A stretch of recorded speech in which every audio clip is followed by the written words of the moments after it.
do a sound check. Welcome to Fly Nubian Money, where we help you master your mindset and maximize your money.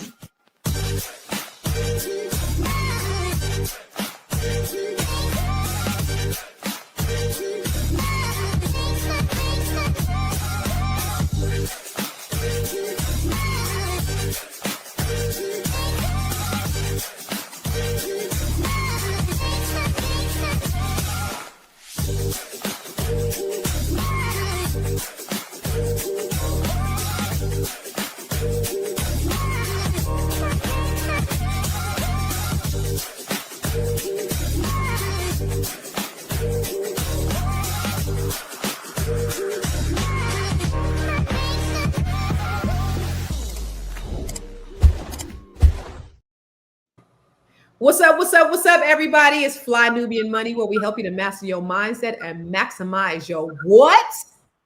Your money. Now, listen, we're talking today about everyday businesses that are quietly making people rich. Now, everybody wants to be flashy, but some of the biggest money makers are the most boringest jobs or businesses that you'd ever or you may never expect. Today, we're going to play a trivia with the queens and all of you guys in the chat. So we want you to guess which ordinary industries are quietly building millions. But before we get started, I want to introduce you to the dopest, amazingest queens on the planet. First up, we have Miss Marriage, Motherhood, and Money in that order, baby. All the way from Botswana, Miss Nomalanga. How you doing, lady? All right. And then next up, we got the B.Big. Coach. Hey, the B.Big. Hey, Dr. Felice in the building. She's going to have to bring some sense into the conversation because she is the resident therapist here. And she's going to have to help us get our lives all the way together. So how you doing, Miss Felice? You good? She's doing the Miss America wave. Okay. And last, but certainly not least, ladies and gentlemen, we have the doctor, the psychic medium, the stand-up comedian, and now she is a real estate agent. So she can stand up, she can tell you a joke, she can deliver your baby, tell your future. Now she can sell you a house, ladies and gentlemen. Dr. Charm, what's happening, lady? All the way from the ATL. Just coming off of my City Winery show that I have been plugging to you guys, and it was amazing. And I ended up hosting because I sold the most tickets, and the host got sick, and so they hollered at a player. They were like, "Hey, can you host?" And we had a ball. That's amazing. So Atlanta is not even your hometown, and you were able to sell tickets in Atlanta, more tickets than the homegrown people in Atlanta. Look, I don't just talk about it; I bees about it. Boom. I ain't talking about it. I'm walking about it, baby. Okay. I hear you. Good job. Good job. So you did a great job. So any future dates coming up? Any future gigs as a result of this? We will. It's all in the works. So just stay tuned. Watch my IG. Okay. Stay tuned. All right. That's what's up. All right. So listen, we're going to talk about the top 10 most boring jobs that are quietly making everybody or making people rich. So before we get started, I'm going to ask you guys in the chat. Oh, my bad. Businesses in the chat. I have some paper. The ladies have a paper or a dry erase board. I want you to write down the top 10 businesses that are making people boring businesses, everyday businesses that are making people rich. So let's give you about 60 seconds. We got the Jeopardy music. We got some Jeopardy music. Whatever it is.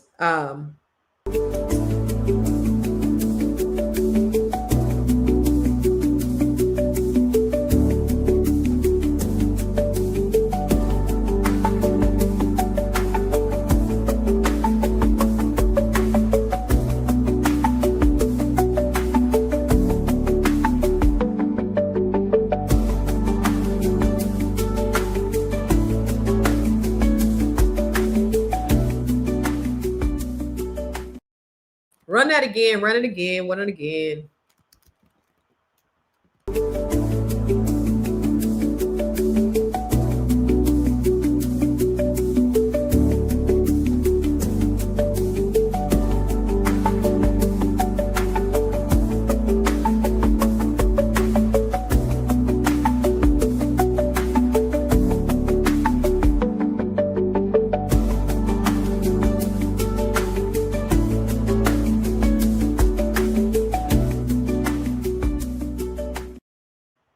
All right, ladies, y'all got it? You got your 10? I ain't got nowhere near 10, to be honest with you. You got 5? I got 5. I I got got 3. 5 on it. You got 5? Everybody got 5? Okay, so let's see what the folks in the audience. Okay, I see. Okay, well, we have a video. Let's watch the video because I am thoroughly confused because I don't know. So let's watch the video to see what the top 5, and then we'll see what you guys have against what's on the video. Let's go. Smart Money Moves did a list, the richest people in the USA and what is it that they're doing. 18 quote boring businesses, right? Number 1 on the list, laundromats. All right. The startup costs are 200 to 500,000, but profit margins are 20 to 35%. And it works because it's an essential service with steady demand. Car washes. Yeah. We hear that all the time. Profit margins 16 to 25%. And that's a recurring customer base, opportunities for automation. And so that's a consistent cash flow. Vending machines. You know, I was going to get into that. Yeah. So I had thought about that too for a hot second. The failure rate is negative 15% in the first year. Low overhead, scalable with minimal effort, and profit margins 10 to 20%. I feel like I would want higher profit margins. Storage. That's a good facilities, one. self-storage facilities. I know I spent a lot of money on a damn storage facility for no reason. Profit margins 30 to 40%, and they charge a lot. It's like rent. Yeah. Again, has to be in a big city though. Pest control services, lawn care and landscaping. Pest control is expensive too. Keep me out of that business. Yeah, I wouldn't want to do it. Nope. Lawn care and landscaping, mobile notary services, junk removal services. That's definitely expensive. Yeah. I actually thought about that. Like, we need some junk removal. Pressure washing services, oil change services, and appliance repair services, bounty house rentals, portable toilet rentals. Don't put me in that either. And billboard leasing. So that's your list. I learned this from Small Business Services. Location is the number 1 reason why businesses work or don't work. Right. All right. Interesting. Did you guys, well, Nomalanga, you didn't see it at all, huh? Shit, I don't know what they were. So they were vending machines. I should have wrote it down. Laundromat, vending machines, car wash, storage, pest control, lawn care, portable toilet, and mobile notary are the ones I caught. No. Mobile notary? I don't think she said mobile. She said mobile. Yeah, she said mobile notary. Oh, okay. So I got nothing. Did you guys get any? No.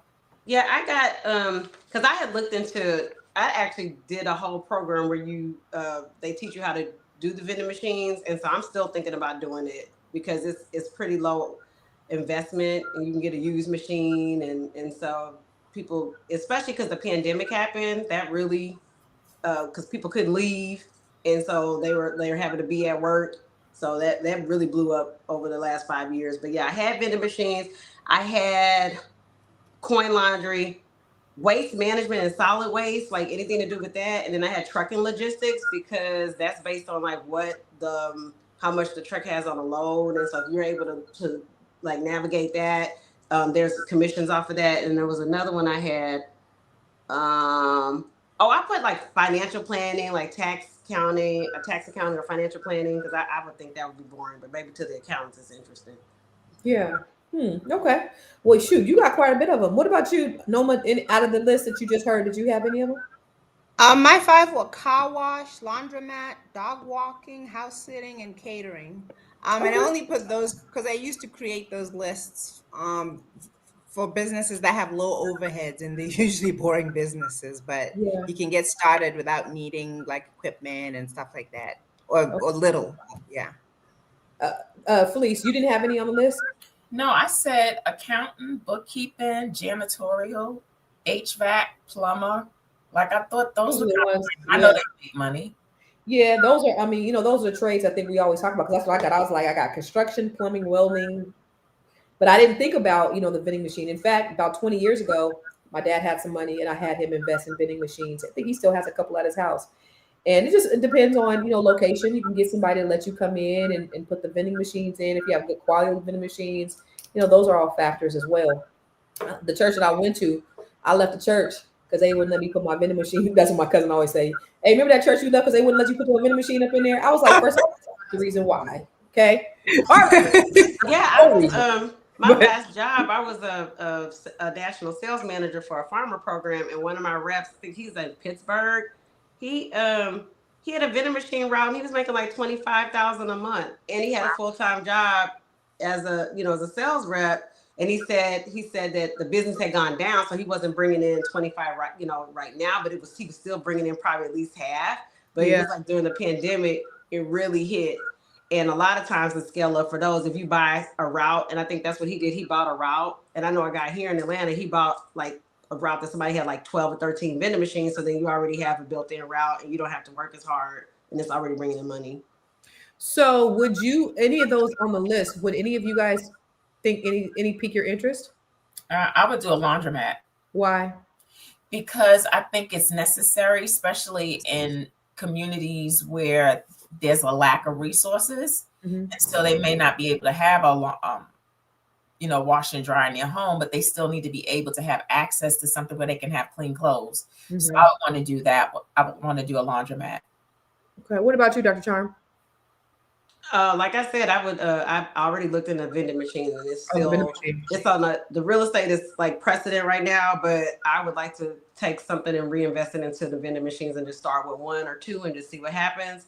But it's definitely doable with one person. So, and I like I had never thought about the coin laundry until recently because I saw some stuff come across my social media.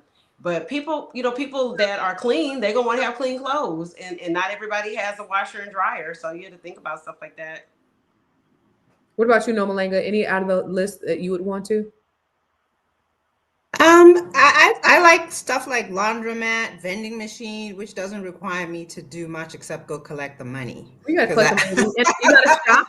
Because we would have to go to Costco, we'd have to stock up, get all the stuff, then we had to restock. Yeah, I'd probably get somebody to do that because I've worked so hard to emancipate myself from having to leave the house if I don't want to.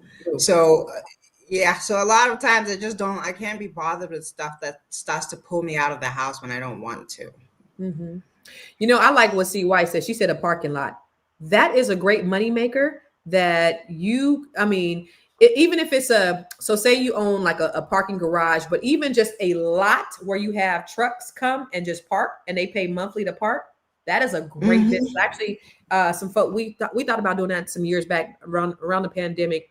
I had gathered a bunch of Black folks together. We was trying to practice collective economics, but that was a business opportunity that came up where we were looking for land that we could purchase in the area where they had trucks where, you charge $200 a month.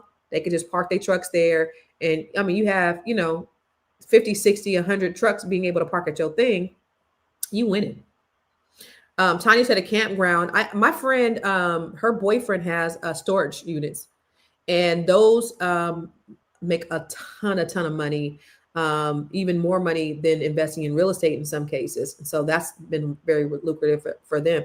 But we're going to talk more about it when we come back. A campground where they just have land and then they pave it or put some facilities on it for camping. Yeah, and they bring their RVs.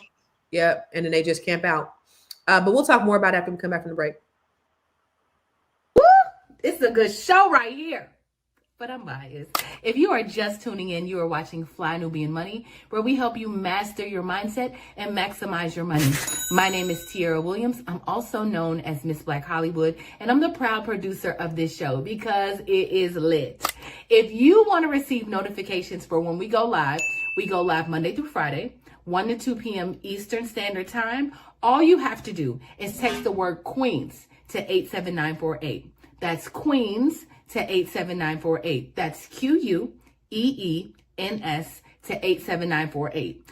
Also, if you want to grow your money and not blow your money, all you have to do is go to flynubianmoney.com. There's all kinds of resources, there's courses, there's free giveaways. There's just no reason to be broke in 2025. All you have to do is go to flynubianmoney.com. Obviously, you don't want to be entertained here. You want to know enough to grow. Wait, I need to put that on a shirt. You got to know to grow. Got to know to grow. So know and grow with flynubianmoney.com. So, ladies and gentlemen, this is Fly Nubian Money, and we're talking about the boring, everyday businesses that are quietly making people very, very rich. Dr. Felice, tell me the list again. The top 10. You're muted, sweetheart. It was laundromat, vending machine, car wash, storage units, pest control, lawn care, mobile notary, portable toilets. There was some more that I think maybe 2 or 3 more I didn't get. Okay. So out of those in the audience, in the chat, if you could do one of those, laundromat, vending machine, car wash, storage, facility, restroom, lawn, restroom, lawn, landscaping, notary, or portable toilets, which would you do? Sophia said, I do mobile notary. Incog said security services. But somebody talked about vending machines. And Armando said that, the vending machine sounds cool, but let's keep in mind those snacks are what's poisoning our communities, processed foods, artificial food, and coloring. You know that you could have vending machines with hair in it. Have you seen those vending machines with weaves in it? You could have vending machines with Eyelashes. Eyelashes. Have y'all seen the salad ones? Because they have those at the Yes, hospital. I've seen it at the airport. I wanted one bad, but I was like, oh, they're going to feed me on the plane. But I hella want to buy one.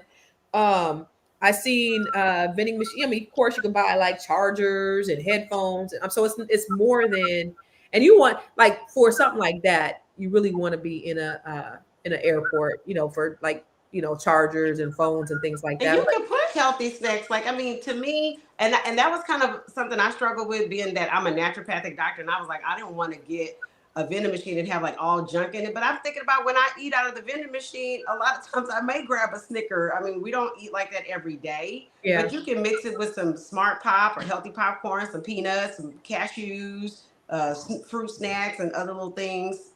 Right. Change it up. But I think these are good ideas. These are great starting places, because I think people don't really think about these types of jobs, landscaping. If you have a crew, like, I don't want to be the one behind the lawnmower. I don't want to be the one that has to stock the vending machines, like to Nomalanga's point. I want to be the one that's, I hire somebody to do that. I don't want to be Nino. I mean, I don't want to be the dope boys on the corner. I want to be Nino Brown. The kingpin. The kingpin. I don't want to be the one slanging on the corner. But there's another video. Let's look at this next video.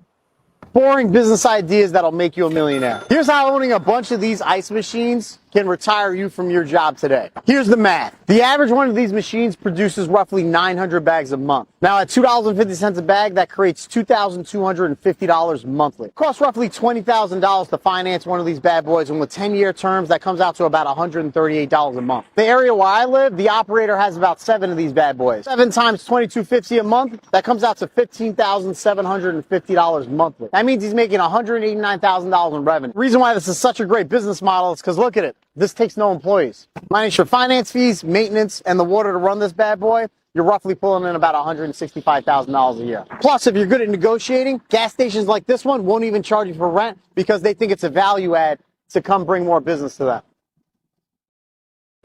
Question is, what are the startup costs for something like this? He said it was like $10,000 or $20,000. He says $20,000 and you finance it for 10 years. It's about $138 a month. Per unit? Yeah. That's interesting. So is that something, Dr. Char, would you do a vending machine? I mean, an ice machine? An ice machine? I don't know about the ice machine, but I definitely do the cold drinks and snacks. Okay. What do you think about the idea of the ice machine? I think that's a hard sell, only because you have more supermarkets that will sell you ice. McDonald's will sell you ice. If you at the gas station has ice inside the gas station. So it's almost like, it's overkill. So I'm not sure where, unless you put it like in rural areas where they didn't have access to those things, I'd have to think about where I could do it there. Yeah, that's true. The thing about it is, as Black folks, we got to start thinking outside the box, because we are under attack. We really are. They're coming for our jobs. Over 300,000 Black women have lost their jobs in the last several months. Unemployment is at an all-time high. They're specifically, and I don't care what nobody says, they're specifically targeting us. And so we have to start thinking outside the box. So I'm curious as to, have you guys seen anything new pop up in your area? Like, what are some ideas that you have maybe that you could share with other people, some things that they can do outside of these things? Maybe like dance studios, because right now one of the things that people are doing, they're coping by doing different line dances and stuff and getting together, and maybe like setting up a dance studio where different groups can have sections of the dance floor, rent out the dance floor in order to have their meetups to do their dance stuff or whole little things. So I'm thinking around that maybe. Yeah. Oh, he did say billboards. They did say billboards too, remember, on that first one? I've been looking at there's been a lot of stuff coming across my social media about courier, like medical courier, like the people who transport blood or lab specimens or organs, because that's something someone could do as instead of driving Uber, whereas you have to deal with the passenger and then the risk of having someone in your car versus, okay, this you get a few certifications that are under $100. Or if you pick up from the airport, you have to get like a TSA certification. That's like but you can start it with $200 in your own car. And so, and then as you build your business, you can actually get contracts and hire other people to have a fleet of drivers, but they're using their own car and their own insurance. And that's something that's a low overhead to start because people, have their own vehicle already. Yeah. Well, that also reminded me, I own a dispensary, a marijuana dispensary, a cannabis dispensary. And one of the vendors that we use is somebody to dispose of the marijuana. And that's a specialized service as well. So you can only keep, it has a shelf life, excuse me. And so it has to be disposed when it expires. And so that is something that you could do. I don't know what kind of certifications, obviously you need some type of hazmat or whatever. You can't go smoking the old supply though, ladies and gentlemen. You got to dispose of the stuff. But that is something that actually people have made a lot of money from. My question, Nomalanga, was, because we just showed another one. It was an ice. Somebody had an ice. What was that? Ice refrigeration facility sitting on a gas station. But what I was asking is, with everything, with everybody losing their jobs and us having to pivot and think of other things, can you think of like just something simple, a simple type of business that people could start? Because I think people just don't think outside the box. They look at what's flashy, like something simple that they can start at. These are for more like younger people. I think I had on my list, and I don't think it was on the other list. I had dog walking, house sitting. And again, I always go for businesses that don't require any money up front. Mm-hmm. If you're going to start a business for the first time, or if you're really hard up, or you just lost your job, you don't really have money, then you want to start a business you're not going to keep saying, I need money to get started. So I think those are the lines along which you need to think. I think the ladies also said things like accounting and where you're offering a service, again, that doesn't require anything upfront. That always helps. Yeah.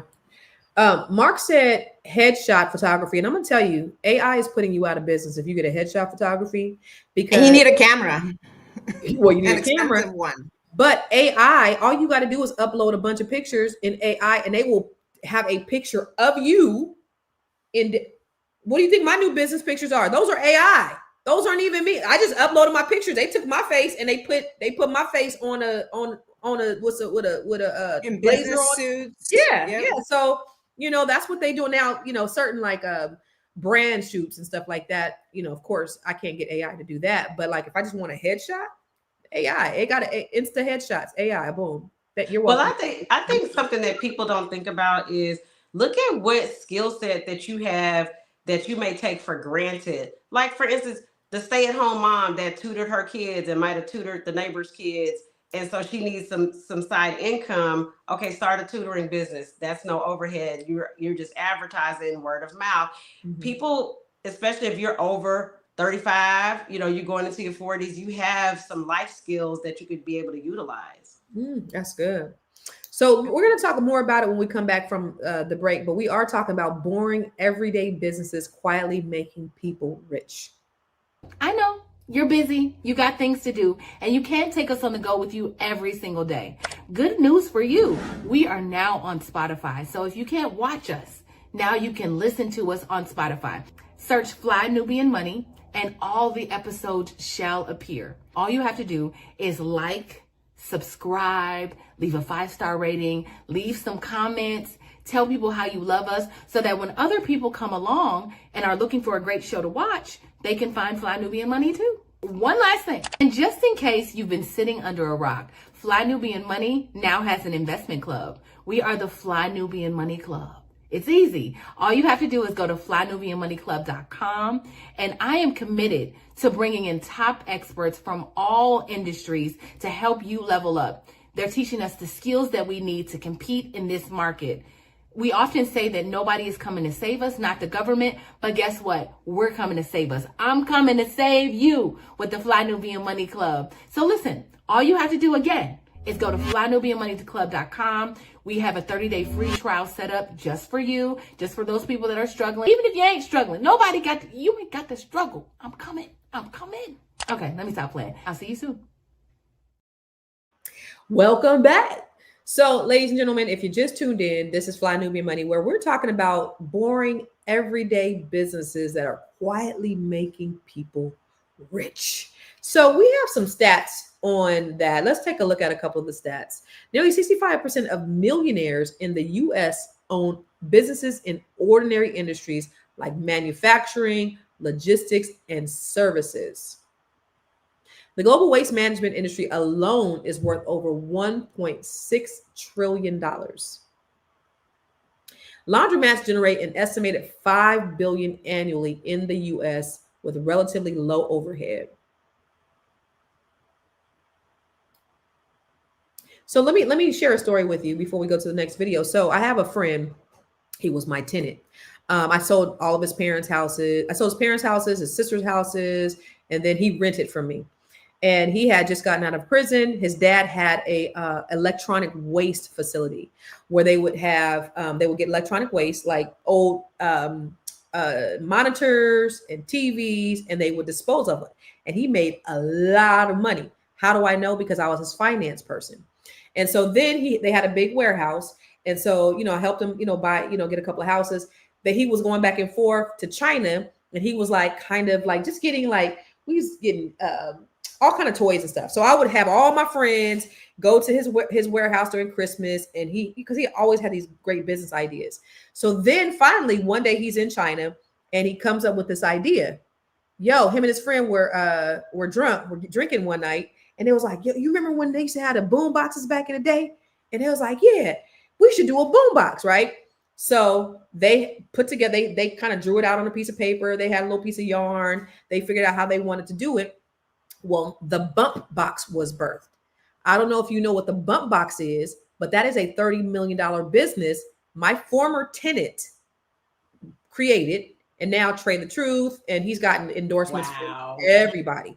When he first started, he was trying to get Snoop to endorse his brand. And when you sit down with Snoop, you got to pay $30,000 just to sit down with him. And whether he decides he wants to do it or not, he gonna take 15. He gonna keep 15.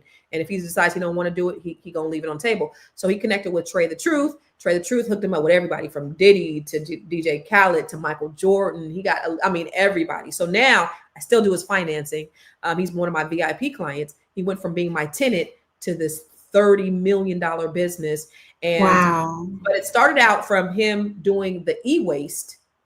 He was doing doing all the electronic waste stuff, and he just took that business because when he went to prison, he had all these ideas. He had a little book, and he was just every day he was writing down business ideas. He was like, when I get back, he had time. Okay. He had time. He had this thing called the $8 pizza truck. He just had all these just different businesses. He did the $8 pizza truck where he had $8, So, but then he finally hit it with this. And when I tell you, if you go to bumpbox, bumpboxx.com. That's my boy, Rob Owens. He's actually a white guy. Yeah. But he's a really, really, really good friend of mine. And he's doing just amazing. Amazing. I just actually sold one of his houses like 2 months ago in California from the DMV. But he's doing a great. And I remember because I've been doing his financing. Now I do his loans too. So I got to see all his business. So I remember when he was doing the e-waste stuff, he was making 6 figures. Now it's 10 figures, 9 figures. Like, Wow. dude is doing it. So anyway, one thing, my point is, can lead to all these other things, but that boring one thing, you don't know where the start of that could be. Let's go to the next video. Guy's cleaning business brought in over $4 million within 10 months. On average, he charges his clients anywhere from $5,000 to $11,000 per cleaning session. This is why I say boring businesses that serve people who have money in niche markets make millions.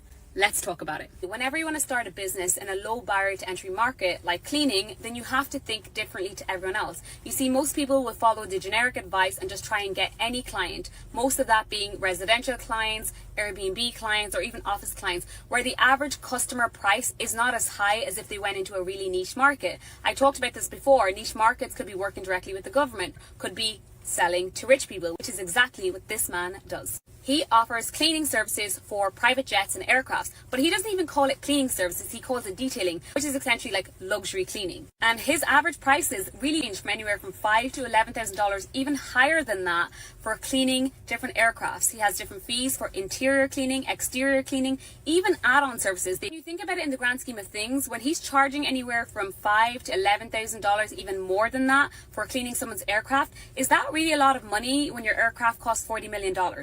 And this is why when you sell to rich people, you no longer become a commodity, you're selling based on your perceived value. The niche business of aircraft cleaning is so lucrative, not only in the US, but also in the UK. And I actually did some mystery shopping for the purpose of this video. I searched online to find all the different providers who are offering this service of aircraft cleaning services in the UK. And trust me, there weren't that many.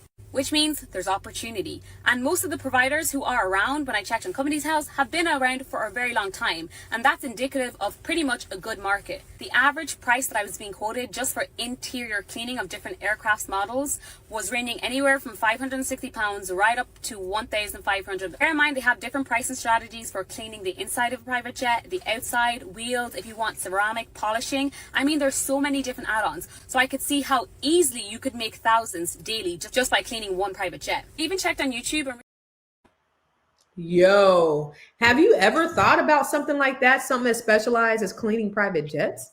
I actually have a really good friend that owns the Janny King franchise, and she had an employment related lawsuit and got a settlement like way back in the 90s, and she was looking for a franchise to get into.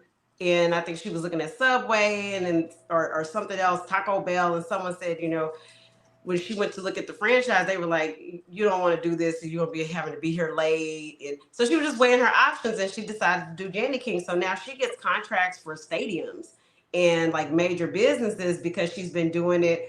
And she's there with her employees. Sometimes she's there, sometimes she's not. Sometimes there's a challenge with getting good help. To work these stadiums, but then you get in major stadiums in a major city. So right. Yeah. Have you guys seen any specialized services like this? Yeah, I knew somebody who actually cleaned, these really tall buildings, the glass on the outside. Oh, yeah. Yeah, and that's the only thing that they did. And they would do these high-rise buildings, where it's so scary. They have to be hanging on these things and climbing and all that. But I know they were making a killing because the risk is also like not many people are willing to do that. Right. Cleaning windows. What about you, Felice?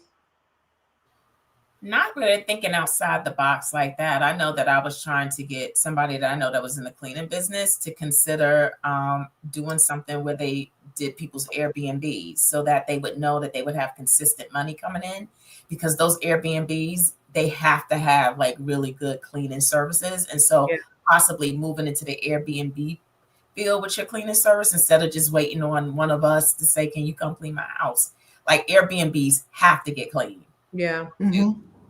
They have Airbnbs have a thing called turnover B&B where they have anyway. So let me tell you. So when you talk about Janny King, a friend of mine in San Jose, she is a I mean, she makes so much goddamn money. I just seen her at a wedding when I was out there a couple weeks ago, last week, whatever. She makes so much money. Her family started out with Janny Kings, and she ended up getting a government contract.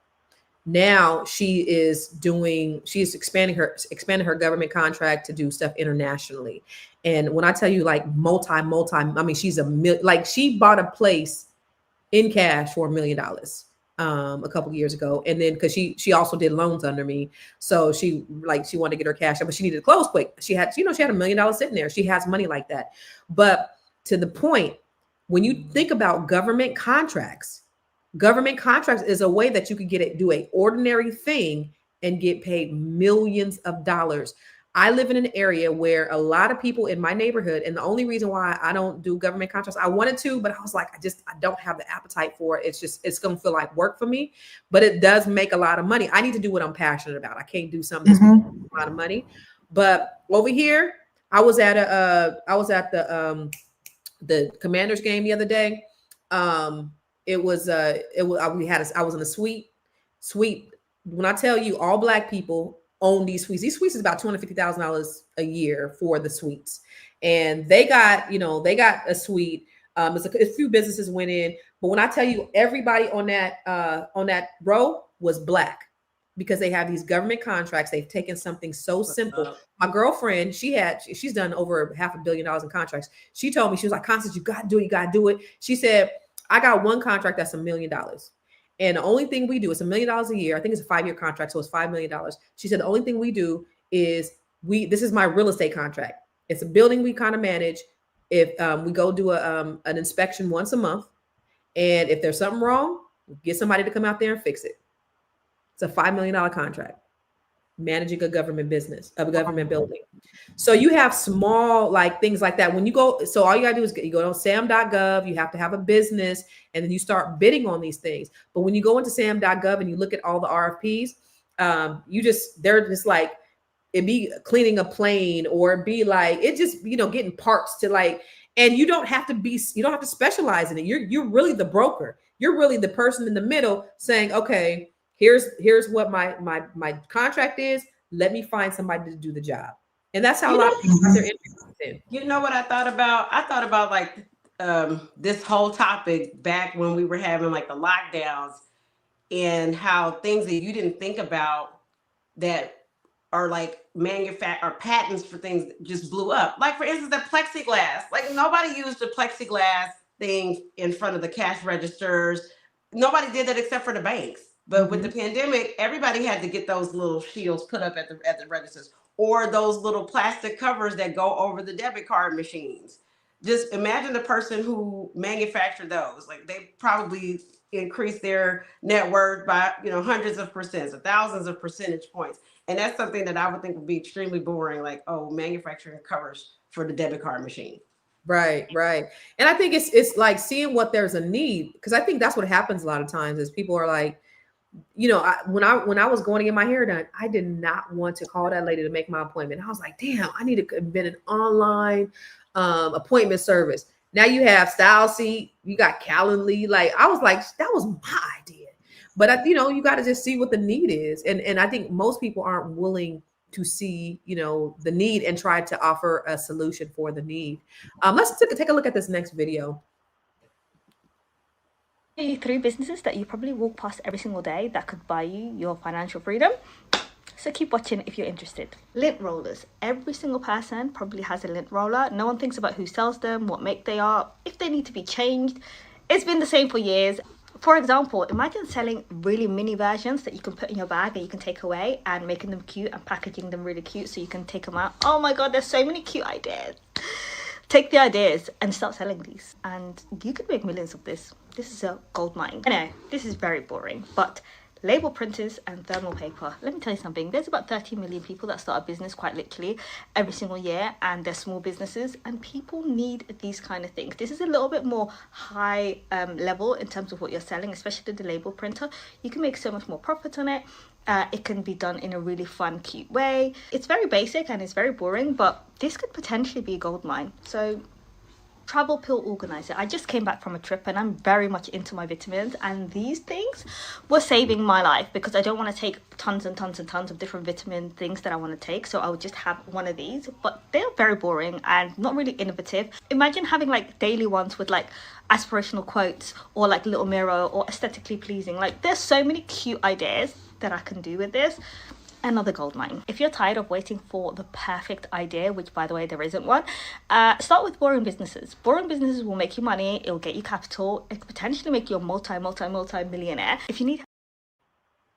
So, Felice, I know you are always on this whole mental mindset. So, in order for somebody to go from being an employee to, being an entrepreneur and getting a boring everyday job, what kind of mindset shift do they need to have or need to exercise? Well, before even the mindset work, because mindset work is very rigorous, maybe possibly start by getting around entrepreneurs, like getting in spaces and networking with people who are doing business so that you can kind of see what it's like, talk to people, get a mentor, so that can kind of build and get you prepared to be able to visualize seeing yourself being in business, because you have to kind of feel it and know and believe that it's something you can do and that you have the skills, the resources, and the support in order to actually start getting into business. So I would start first, before the mindset work, is starting getting around entrepreneurs and getting in their mess, hearing them talk, hearing them spout out ideas so it can kind of get a bug on the inside of you. That's where I would start. Get in a room. If you're around three broke people, you're going to be the fourth. Around 3 millionaires, you'll be the fourth.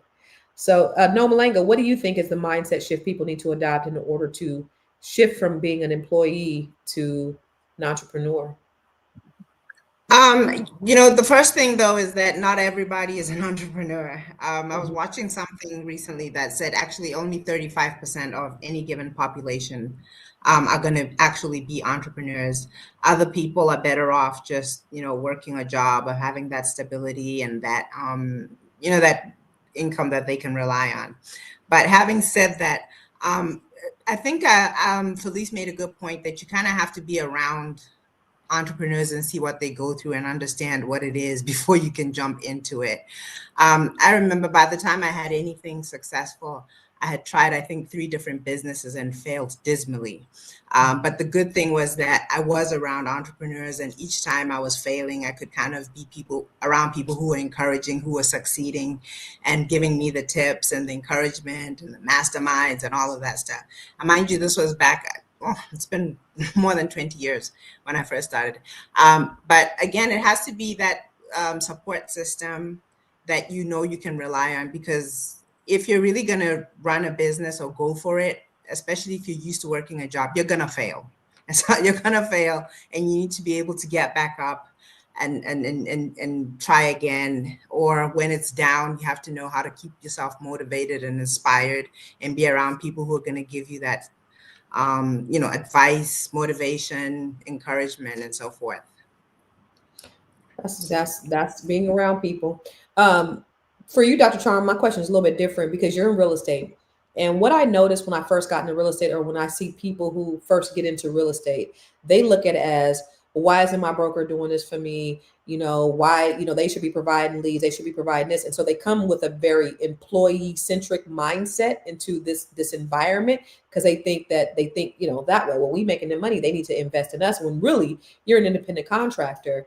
So how are you able specifically, because I know you have a background in doing all these other multifaceted things, but just to settle into that and to be able to change your mindset so that you could be successful at that? Well, I mean, I've been in sales for the past decade and really my entire life. So, but specifically sales as a career, I just been selling medical products. And so it wasn't a difficult transition, because at the end of the day, sales is sales. And so that segues me into the whole thing about people who are starting their own business. You may want to try it part-time while you maintain a full-time job as a source of income. And then that way you're able to fail, but still have the income as support. You have backup, and as you build your business, then leaving the full-time job. And that's one way to do it if you don't have a lot of capital to get started. But you definitely have to have the mindset of you kill what you eat. And with me being in sales, you kill what you eat, and that's pretty much it. So I love real estate. I love showing people homes, especially really nice ones, and I love the excitement of somebody getting it, like, oh, it's my first home, and walking them through the process and really helping create wealth, because the home is the key to the American dream, is land and a home. Right, right. And that's what people don't understand. I've never been a salesperson though. And I was talking to my girlfriends about it this morning because they're in real estate, and I'm like, but I've never been able to sell anything. If I had to sell, like if I had to call 100 people, get 10 appointments and close 2 deals, I can't do it. I can't do it, but I could show you, because for in real estate, I've been in real estate. In real estate, I don't got to sell people a house. Houses sell themselves. So I guess I got to sell me, but I feel like I'm looking out for your best interest. Why wouldn't you want to work with me? I'm going to be the best. So maybe that's the sale, but for me, and I know sales is solving problems. And I'm trying this new sales method, and it's really been working. Instead of pressure, here's in sales, we talk about features and benefits. Like, oh, this house is this and this and that, or you can make a lot of money with this thing, or buy this coffee cup because it's green and it's really pretty. The new mindset that's really working in sales is problem solving, because at the end of the day, people are self-interested. Mm-hmm. And if you appeal to what solves their problem, then what's your motivation for buying this house? Oh, I want something for my dad. He's getting elderly and I want to move him in the house with me. So then it's more of a consultation, and it does sell itself because you're solving their problem. Yeah. In your capacity, Dr. Felice, do you feel like you have to sell people? I think we all do. Like, in order to have somebody want to work with us, and build trust with us, we have to sell ourselves. And we sell ourselves by getting better at our crafts, right? And the more we get better at our crafts, I'm convincing you that I'm your one in order to make sure that we can get to the other side of your problem. And so I think we're all in sales. It's just that it doesn't look like the gimmicky thing that we normally see when you think about a car salesman. But when you were talking, Constance, with your posts, every time you're coming out with something new, that's a sale, right? Like you're getting out there and you're letting people know, this is me. This is what I can do. This is my creativity. What does that do? That builds interest for people to say, I want to buy with you. Mm-hmm. I want to work with you. And so I think we're all in the form of sales, every single one of us. That's good. What about you? Because you kind of looked bewildered when I said that I'm not a salesperson, Nomalanga. What do you think about that? Because you are. I think again, she was saying, we think of the sleazy car salesman, and that's actually the worst kind of selling. But when you're gonna sell, you're really just offering people information about what you're offering, right? And then the truth is that if what you're offering and you give them enough information, if it connects with something that they need, they'll take it. That's all. So that's all you have to do is just give people information. The ones who bite are the ones who this information is meeting their need. And if it doesn't, you just move on to the next. That's it. Once you get into that whole convincing thing and it gets all uncomfortable, then you're kind of losing it. Now you're into the sleazy salesperson kind of tricking, manipulating, and that's really just not what sales is about. It's really about knowing your product, sharing your product. And if it's a fit, it's a fit. If it's not, you move on. You might check back with them later, but you don't do that whole thing where it gets uncomfortable. Your pressure. And just want to get away from you. Yeah. Yeah, that's like a timeshare person. Like they will. You got to do it now. There's never going to be a time again. If you don't buy it right now, I got it. Like this doesn't feel good. Can I think about it? Can I process? Can I pray? Can I? That's easy. That's easy. Yeah. I was talking to a lady yesterday, and she just joined Net 7, and so she was like, "You are such." She might be watching. She said, "You're such a great salesperson. You got my credit card," and I was like, honestly, I'm not trying. Like this is. I figure, you have a need, and I just try to provide a service for your need. Now, when I first started doing that, when I first started offering my own products or services, that was very cringy to me. I never wanted to be that person that go in the back of the room and I'm saying, I couldn't do that. But as I became more confident in what I was doing, and I saw the results and I saw the transformation that it helped people, it's like, I got what you need, because I know that I have proven track record that this actually works. And so then it doesn't become a sale anymore. It does become exactly what you said, Nomalanga. You have a need, and here's is the solution to that. And so If it works for you, that's great. And if it doesn't, that's totally fine. You're solving the problem. But it's so funny to me because as a person who's a sales expert and a sales trainer in my previous positions, it's like nobody wants to be sold. And the research shows like when you feel like that somebody's trying to sell you, it actually activates your fight or flight response. And so then that's when people link up, oh, I gotta go, I can't. But then you're watching TV and commercials come on, you're getting subliminal messages all the time, or you're on social media and stuff comes across all the time. So the key for us in the sales arena is to sell something to someone, but without making them feel like they're being sold, because no one wants to feel like they're being sold. Yeah. Only thing I do is look, it's a million houses. Which one you want? I'm gonna look out for your best interest. I'm going to negotiate, and also I want it to be a win-win for everybody. I want whoever I'm negotiating on their behalf, I want them to feel like they walked away feeling good. I want the other people to feel like they walked away feeling good, and everybody, this is a great transaction. But some people feel like if I gotta win and you gotta lose, and I don't operate or subscribe to that either. Deborah said, absolutely, I'm a salesperson. She's in net 7. It comes so natural to you that you don't realize it. In my estimation, you appeal to people's emotions. Okay, I'll take it. Let's take a look at a couple more of these stats.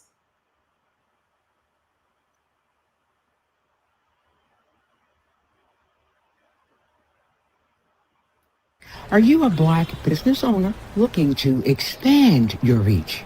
Well, has Fly Nubian Money got good news for you?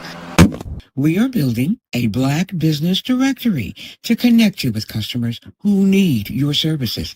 And here is the best part. It is absolutely free.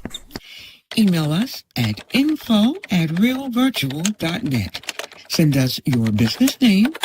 Tell us a little bit about what you do, what services you offer, your website address, and your contact information. That's it. Together, we are going to build and circulate the Black dollar. Get listed today and start connecting with people who are probably already looking for you. I don't know what happened to the stats, but that works too. So listen, if you had to do, no, I already asked you guys that. If you had to do something else, what would you do? But I just was thinking, like, what is another revenue stream? Because I think at the end of the day, just like you said, Noma, everybody's not meant to be an entrepreneur. You're right. But like Dr. Boy said, we all should be selling something extra, because you never want to have what you're totally dependent upon one source, unless that source maybe has an everlasting source of income that just don't go away. But we all should have multiple revenue streams. So if all things being said, and it doesn't have to be one of these everyday businesses, but if you had to choose, Nomalanga, to have another source of income, what would that be? I think maybe it's the stage of life I'm in. I don't spend time. Because you're rich. You don't need one. You're rich. We get it. No. I just mean I'm older. I'm just at a stage where I really do, that cliche where they say follow your passions, Yeah. I have, like, for example, next year I'm doing a group trip to Botswana with some of my American friends. I'm already going to do the trip, whether y'all come or not. I'm doing the trip, but I want to go. Yeah, you see, so I just do the things that I really love, and then find a way to monetize it. I have a travel business. I've always loved teaching. I have online courses at the business school. I got a couple. So I really do capitalize on just doing the things that I'm passionate about, that I love doing. And you've seen my brand, the M3 brand. I'm married, I have children, and I have several income streams. And that's what I really, really focus on helping people to do, just the same thing that I'm doing. So I've come to a point where I feel like stay close to what you love, stay close to what you're passionate about, and really do things that you feel is gonna really positively impact people. And that's the thing that I forgot to say before about sales. If you really believe that what you're selling or what you have as a product is good and people really need it, you don't have to convince people. You just kind of share it and then you move on, because you want to share it with as many people as possible, and eventually others will bite. That's good. I love it. Okay. Dr. Charm, what do you think? What do I think about if you could have another revenue stream, it doesn't have to be one of the boring jobs or boring businesses, but if you could have another one, what would that be ultimately? Definitely, because I have knowledge and expertise in so many different fields. I'm building out courses. Building out courses? Yep. Okay, that's what's up. Using your IP, your intellectual property, Mm-hmm. and we'll pay handsomely for it. So I can't wait to see what you got come down the pipe, boo. That's good stuff. What about you, Dr. Felice? I love this, and I love being in the room with people who are thinking outside of the box, because I have about 5 different income streams, but I think I love it. The next one I would like would probably be I would love to start doing retreats, but a little bit more creative with my mental health retreats, like truly have retreats, and where people not only get information, but they're able to experience it and go back and process through it and get alone with it in their time. And so, and then also build community at the same time with the people who are on the street. So I would love to start doing retreats. Okay, I love that. I love it. So we're gonna do our final thoughts. And Anonymous says something. He said, "Passion and love ain't paying the bills, lady." So that leads to my final thought question, and I'll start with you, Dr. Charm. Would you rather have an income that was paying the bills, but it was boring, like it was making you hella money, and you're wealthy in that career, or something that you were passionate about and it was just paying the bills? So something that's boring. Well, y'all know I'm the poster child for this. I don't see patients anymore, and every time everyone looks at me, they're like, "But you're a doctor. You went to school all this time, and like, how are you not seeing patients? Because that would be the biggest revenue generator." I looked up, I was seeing 50 screaming children a day getting kicked in the head at 8 o'clock in the morning. And I love the babies and I love the children. But I looked up one day and I said, I can't see myself doing this for 20 years. And when you have that type of situation, you have to follow your voice, your inner voice. You have to, especially someone who is intuitive as I am. I'm a psychic medium, so I have to follow that big voice that God has given me, because it leads to bigger and better things. And it has led to bigger and better things. And I'm very, very happy with what I do now. I'm excited. Life has a lot to offer. So follow your passions, but also be practical. That's my advice. You can find me at CharmGirl77 on Instagram. I am so excited to have been here, parlaying and politicking and conversating with you ladies. I have to bring my Houston out. Politicking and conversating with you ladies. But thank you. I'm very grateful. Yay. Good job, Dr. Charm. So for you, Nomalanga, would you rather have, it's for rich people, I know this answer is going to be, but would you rather have a quiet, boring business that made you millions, or something that you were passionate about that paid the bills? I don't think that you have to choose, because I actually believe in multiple streams of income. So some of the in this case, you got to choose, lady. I would choose the money, because being broke is no joke. Okay. Because the thing is that there are other things other than just enjoying life and being happy and all of those things. Those are important. But if you're broke and you can't meet your obligations, you can't take care of your family, and you're not having stability, I don't think that serves you or anybody that's around you. So I do believe in starting businesses that maybe it's not all that fun, but it makes sense, it's lucrative, and it pays the bills. I believe in that. But like I said, I think down the line, you do need to, when you have the room to do that, start to focus more on things that you do have a lot of passion for, that you're having a positive impact on people, and that you actually enjoy. So you're balancing it with the quality of your life. I could go on and on, but I won't. You can find me as Nomalanga Msawi. Actually, my name now has changed to Nomalanga Habroni on Facebook.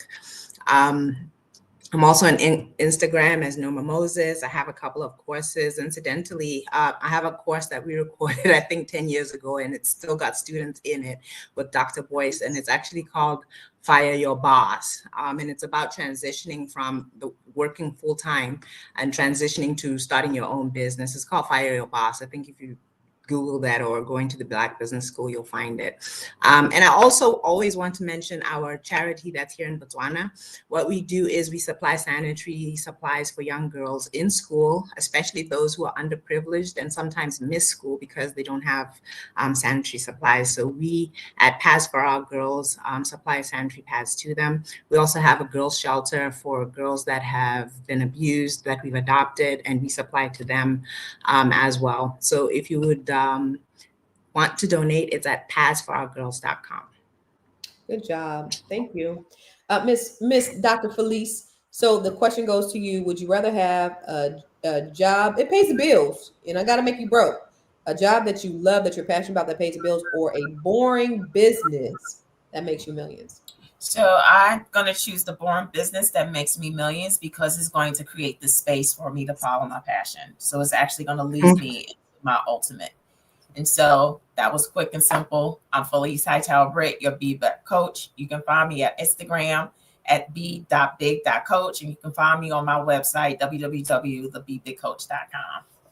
Yay. All right, you guys follow all these ladies. That wraps it up for us today. For me, I would choose the passion. I don't know. I love what I do, and I know that I could do something that could make a lot more money a lot quicker. But it doesn't motivate me. It doesn't get me out of bed. It doesn't do any of the things. So for me, it would be totally something that I'm passionate about. But if it wasn't paying the bills, if I was totally broke, because y'all don't even know what my bills are a month. So my bills are a lot. And so as long as I could cover my bills and, I could help my kids out and I could do all the other things, that I'm good. But anyway, this was a great, great show. And I think that we definitely need to look at, just different options. Like Nomalanga said, everybody is not destined to be an entrepreneur, nor are we encouraging everyone to be an entrepreneur, but you should have multiple revenue streams. Your money should be working for you in one way or the other, whether it's investing in something that's going to generate compounded interest, whether it's a side hustle, whether it's another business. Like I have my money, I have an app that I invested in. I pray that thing goes and it pops. And if it does, it's all good. And if it doesn't, I went in knowing that it's a possibility that it won't. I have my money in vehicles that generate compound interest. I have my money in stock. I have my money in all these other things in real estate. So if something should happen and my earned income is not doing well, then I have all these other places that I can pull money from. And that's what we need to do. We don't need to be stuck holding the bag. We need to have multiple revenue streams, whatever that looks like for you. Okay. That's what I want to tell you. But I do want to say that today's conversation showed us that wealth doesn't always look glamorous. The truth is that many millionaires, they built their fortunes in places most people overlook. So whether it's in laundromats or vending machines or waste management, the money is in the consistency, not the flash. So remember, here's at Fly Nubian Money, where we help you to master your mindset and maximize your what? Now, if you want to get more information, you could text the word Queens at 87948. Text QUEENS at 87948 so that you can get alerts every time we go live. All the trainings that we have through Fly Nubian Money or the Black Business School. Text Queens to 87948. And listen, we're going to see you tomorrow. Same bat time, same bat channel. Peace.